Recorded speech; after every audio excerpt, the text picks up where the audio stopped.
Assalamualaikum warahmatullahi wabarakatuh. Apa kabar semuanya? Semoga selalu sehat, dilancarkan rezekinya, dimudahkan segala urusannya ya. Amin. Nah, di video kali ini saya akan berbagi informasi yaitu terkait jadwal pencairan bantuan PKH tahap 2 maupun BPNT tahap 2 tahun 2025. Kapan PKH dan BPNT mulai dicairkan kembali? Jadi simak jadwal dan tahapan-tahapan pencairannya ya.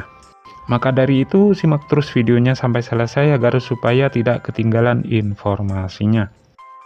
Nah, program Keluarga Harapan atau PKH merupakan salah satu program unggulan pemerintah Indonesia yang bertujuan untuk mengurangi angka kemiskinan melalui bantuan sosial. Hal ini tentu memberikan harapan bagi banyak keluarga penerima manfaat KPM ya, yang menantikan bantuan ini untuk memenuhi kebutuhan sehari-hari. Pencairan dana PKH dan BPNT dilakukan secara bertahap. Dana yang telah dicairkan akan masuk ke rekening Kartu Keluarga Sejahtera atau KKS. Adapun KPM PKH BPNT yang dicairkan melalui kantor pos Indonesia. Meskipun demikian, tidak semua KPM menerima dana secara bersamaan ya, karena beda daerah beda jadwal. Dan berikut jadwal pencairan PKH dan BPNT untuk tahap 2. Nah, perlu diketahui bahwasanya pencairan PKH maupun BPNT itu disalurkan dalam 4 tahap sepanjang tahun.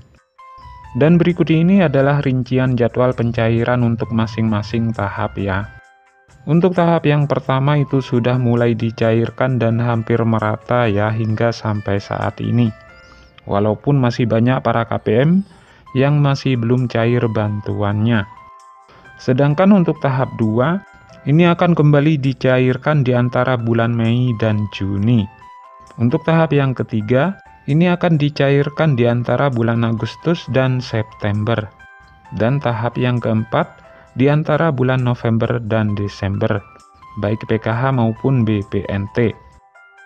Nah, dengan adanya jadwal ini diharapkan KPM dapat mempersiapkan diri ya, dan mengatur keuangan mereka dengan lebih baik, terutama dalam menghadapi kebutuhan yang mungkin meningkat di setiap tahapan pencairan.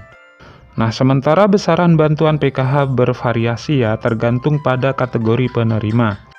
Untuk ibu hamil, Rp750.000 per tahap, total 3 juta per tahun.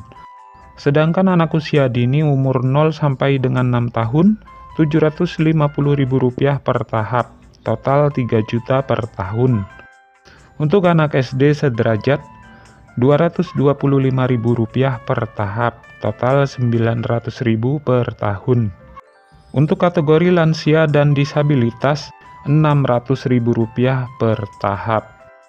Nah, dengan adanya variasi besaran bantuan ini, pemerintah berharap dapat mencakup berbagai kebutuhan yang berbeda dari setiap kategori penerima, sehingga bantuan yang diberikan lebih tepat sasaran. Nah, jumlah penerima manfaat PKH tahun 2025, pemerintah menargetkan sebanyak 10 juta KPM sebagai penerima manfaat PKH tahun 2025.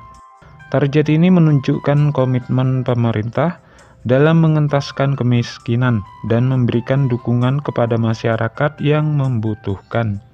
Dengan jumlah penerima yang besar, diharapkan program ini dapat memberikan dampak positif yang signifikan terhadap perekonomian keluarga penerima. Bagi masyarakat yang ingin mengecek status penerima manfaat, kalian dapat mengunjungi situs resmi cekbansos.kemensos.go.id. Di situs tersebut, kalian dapat menemukan informasi terkait status penerimaan bantuan sosial, termasuk PKH dan BPNT. Nah, untuk mendapatkan informasi terbaru dan paling akurat, selalu pantau terus informasi resmi dari Kementerian Sosial. Dengan mengikuti perkembangan terbaru, KPM dapat lebih siap dalam memanfaatkan bantuan yang diberikan. Dengan adanya bantuan ini diharapkan dapat meringankan beban ekonomi dan membantu keluarga dalam memenuhi kebutuhan dasar para KPM. Nah, jadi itulah informasi yang dapat saya sampaikan, semoga bermanfaat. Sampai ketemu di informasi-informasi selanjutnya. Assalamualaikum warahmatullahi wabarakatuh.